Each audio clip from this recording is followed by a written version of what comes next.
अस्सलामु अलैकुम वरहमतुल्लाहि वबरकातुह। सबसे पहले खाल के हकीकी की तारीफ़ें बयान करता हूँ कि जिसने मुझे इस कामयाबी से हमकिनार किया, क्योंकि कामयाबी और नाकामी का इख्तियार जो है वो सिर्फ़ और सिर्फ़ अल्लाह ताला के पास है।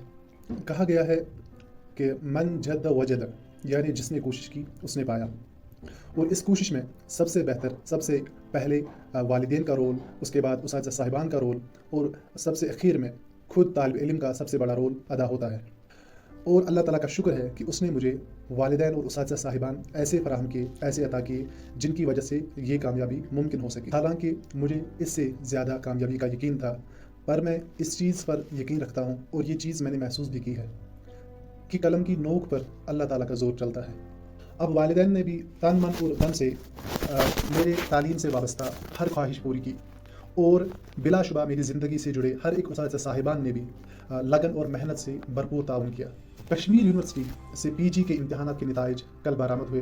उसमें मुझे रियाजदानी, यानी जिसे हम इंग्लिश में मैथमेटिक्स कहते हैं, उसके मजमून में छठी पोजीशन हासिल हुई, जिसका क्रेडिट बिलवास्ता उस इदारे को जाता है जिससे मैंने मैथमेटिक्स ट्यूशन लिया था, यानी होपकिंस पुलवामा। ये वो ट्यूशन सेंटर है जिसे फारिगशुदा तालिब इल्म हर साल हर कम्पिटिटिव एग्ज़ाम में अच्छे नंबरात के साथ कामयाबी से हमकिनार हो जाते हैं। इसी बात को मद्देनज़र रखकर मैंने यही इदारा, जिसका नाम होपकिंस है, को मुंतखब किया। पुलवामा में कायमशुदा इस इदारे में होनहार और तरबियतशुदा असातिज़ा तरमज़ी इज़्ज़त, शहबाज सर और फिरदौस सर साहिबान की मौजूदगी से इस साल भी कई तालिब इल्म ने यूनिवर्सिटी इम्तिहानात में अच्छी खासी कामयाबी हासिल की। अब है सबसे ज़रूरी बात कि इस इंस्टीट्यूट की वजह से इस एग्ज़ाम में मुझे कौन सा फ़ायदा मिला। बीएससी जब मैं कर रहा था तो फर्स्ट सेमेस्टर से सिक्स्थ सेमेस्टर तक मेरा जो पीजी प्लान था, पीजी करने का प्लान किस सब्जेक्ट में था, वो था फिजिक्स। लेकिन जो ही मैंने सिक्स्थ सेमेस्टर का एग्ज़ाम दिया और इस पोजीशन पे आ पहुंचा कि मुझे अब पीजी किस में करना है, क्योंकि ये स्टेज ऐसा होता है, क्रूशल स्टेज ऐसा होता है जिस पर जो डिसीजन लिया जाता है वही फिर लाइफ टाइम के लिए वो डिसीजन हो जाता है। तो इस पोजीशन पर मैं कुछ टाइम के बाद मैंने ये डिसाइड किया कि मुझे पीजी मैथमेटिक्स में करना है। मेरे जो कोलीग्स थे, मैक्सिमम कोलीग्स ने पीजी फिजिक्स में करना चाहा। उन्होंने कहा कि उन्होंने इस चीज़ में डिसीजन लिया कि हमें पीजी फिजिक्स करना है। फिर जिन्हें कुछ स्टूडेंट्स थे, कुछ फ्रेंड्स थे, उन्होंने पीजी मैथमेटिक्स कर लिया। फिर मुझे ये थोड़ा सा महसूस हुआ कि इसका फ्यूचर जो है वो थोड़ा कमज़ोर पड़ रहा है, तो हो सकता है कि मेरा कंट्रीब्यूशन इसमें कुछ हो। तो मैंने फिर अपना रुख जो है वो मैथमेटिक्स की तरफ मोड़ा। पीजी मैथमेटिक्स ये डिसीजन लेने के बाद मैं इस पोजीशन पे खड़ा हो गया था जैसे मेरे जो इर्द गिर्द है वो बस अंधेरा है और कुछ नहीं, क्योंकि मेरा जो जहन था वो फिज़िक्स की तरफ ज़्यादा था बीएससी में। जो मैथमेटिक्स की तरफ जो रुझान था वो उतना ज़्यादा था नहीं। तो फिर मुझे उस अंधेरे में एक किरण नज़र आई, और उसके बारे में मैंने पहले भी सुना था, होपकिंस जिसका नाम, उसने बहुत बड़ा अहम रोल अदा किया। रोल ये था कि सिलेबस के अकॉर्डिंग कोई भी स्टूडेंट खुद सिलेबस कवर कर सकता है, ये तो सीधी सी बात है। लेकिन अगर देखा जाए, सिलेबस कवर करना एक कम्पिटिटिव एग्ज़ाम के लिए काफ़ी नहीं होता। ये जो सिलेबस था, पहले तो मैं इस तजब्जुब में आ पहुँचा कि मुझे कैसे कवर करना है।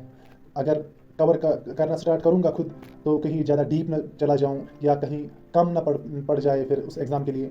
तो बेस्ट यही था कि मैं इस इंस्टीट्यूट में खुद को एडमिट करूँ। तो जब मैंने एडमिशन लिया वहाँ पर, तो मुझे लगता है, आज मुझे महसूस हो रहा है कि वो एक बेस्ट डिसीजन था। क्योंकि एक तो जो टीचर्स वहाँ थे, फिरदौस सर और शहबाज सर, अल्लाह उनको सलामत रखे, उन्होंने एक तो रास्ता दिखाया कि मंजिल की तरफ, जो रास्ता उन्होंने मुझे दिखाया कि कैसे जाना है मंजिल की तरफ। उसके बाद उन्होंने जो कन्फाइनड जो चीज़ें होती हैं एक कम्पिटिटिव एग्ज़ाम के लिए, वो हमें समझाई। उससे लिमिट के बाहर नहीं जाने दिया, या लिमिट के अंदर जो चीज़ें थी वो उन्होंने एक एक चीज़ हमसे उठवा ली कि कौन कौन चीज़ हमें इस रास्ते में जो रुकावटें आने वाली है उनके लिए ज़रूरत पड़ सकती है। एग्ज़ाम के दौरान जो प्रेशर बिल्ड हो जाता है उसको कैसे मैनेज करना है, और एग्ज़ाम के लिए जो लिमिटेड टाइम होता है उसको कैसे मैनेज करें ताकि वो डिस्ट्रीब्यूट हो जाए इन पूरे क्वेश्चंस में और हम मैक्सिमम से मैक्सिमम क्वेश्चन सॉल्व कर पाएँ। ये चीज़ें हम घर पर नहीं सीख सकते। इस चीज़ के लिए ऐसा माहौल क्रिएट होना चाहिए जिससे हम एक तो टाइम को भी मैनेज कर पाएँ और एक तो प्रेशर को भी मैनेज कर पाएँ। और इन उस्ताद साहिबान ने ऐसा रोल हमारी ज़िंदगी में किया। उन्होंने क्लास एग्ज़ाम्स जो होते थे हमारे, उनसे वो प्रेशर बिल्ड किया। हमें वो महसूस हो रहा था कि हम जैसे एग्जामिनेशन हॉल में बैठे हैं।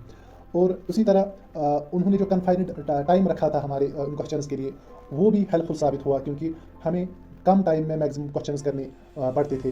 तो ये चीज़ जो है ना, वो ये चीज़ हमने वहाँ सीखी कि एग्ज़ाम में प्रेशर और टाइम को मैनेज कैसे किया जाता है। यही चीज़ें हेल्पफुल साबित हुई अब एंट्रेंस एग्जामिनेशन में। हम देख सकते हैं कि बहुत सारे ऐसे इंटेलिजेंट बच्चे होते हैं जिन्होंने बहुत ज़्यादा प्रिपरेशन करी होती है, लेकिन थोड़ा सा प्रेशर बिल्ड हो जाता है और वो सब का सब भूल जाते हैं। या मैक्सिमम स्टूडेंट जब ट्यूशन एग्जामिनेशन सेंटर से निकलते हैं, वो ये कहते हैं कि हमें टाइम ही नहीं मिला, टाइम तो बहुत कम मिला, हमें हमें लगा कि टाइम कम पड़ गया हमें। तो ये चीज़ें जो है वो पहले ही हमें इस चीज़ पर महारत होनी चाहिए कि टाइम और प्रेशर कैसे मैनेज किया जाता है। अगर अब ऐसा किसी का डिसीजन हुआ कि पीजी हमें पीजी एंट्रेंस मैथमेटिक्स में देना है, तो उसके लिए बेस्ट चीज़ यही है कि वो इस इंस्टीट्यूट में अपना दाखिला कराए। क्योंकि मुझे लगा, खुद मुझे महसूस हुआ कि अगर मैं, जिसने बीएससी में मैथमेटिक्स की तरह ज़्यादा ध्यान नहीं दिया, फिर भी मैं अच्छी पोजीशन ला सकता हूँ एंट्रेंस एग्जामिनेशन में, तो कोई कुछ भी कर सकता है। अ, इसके लिए लेकिन ये भी याद रखना है कि सिर्फ उस्ताद साहिबान का ही कंट्रीब्यूशन नहीं चलता। एक स्टूडेंट को खुद भी मेहनत करनी पड़ती है, कंसिस्टेंसी के साथ मेहनत करनी पड़ती है। अगर 1 ही घंटे, 2 ही घंटे, 3 ही घंटे हर दिन पढ़ना होता है, कंसिस्टेंसी के साथ किताबों को पढ़कर फिर आगे बढ़ जाते हैं। लेकिन ये भी याद रखना है कि जो टीचर्स होते हैं, उनकी जो इंस्ट्रक्शंस होती है एग्ज़ाम के रिलेटेड, उनको ध्यान में रखना है, उनको ध्यान से हटाना नहीं है। हमें खुद अपनी मर्ज़ी नहीं चलानी है, क्योंकि एग्ज़ाम्स जो एग्ज़ाम्स होते हैं, कॉम्पिटिटिव एग्ज़ाम्स, वो एक ट्रेंड होती है कि जो स्टूडेंट्स का जो दिमाग है, उससे कैसे खेला जाए। ये जो एग्जामिनेशन ट्रेंड होता है ना, इसके लिए एक्सपीरियंस टीचर्स जो होते हैं, वो हमेशा ये कोशिश करते हैं कि स्टूडेंट्स जो है वो इस एग्जामिनेशन ट्रेंड के जाल से बच जाए। तो जो टीचर्स की कंसल्टेंसी है ना, वो हमें ज़रूरत पड़नी चाहिए और हमें उनकी कंसल्टेंसी लेनी चाहिए, ताकि हम इजीली आगे बढ़ सकें। तो आने वाले जो बैचेस हैं, मैं उनको बेस्ट विश देता हूँ और उम्मीद करता हूँ कि मैक्सिमम से मैक्सिमम स्टूडेंट्स यूनिवर्सिटी के मैथमेटिक्स डिपार्टमेंट में आ सकें, specially from GDC Palwama and GDC Shopian. So hope for the best, and inshallah everything will be best. Thank you.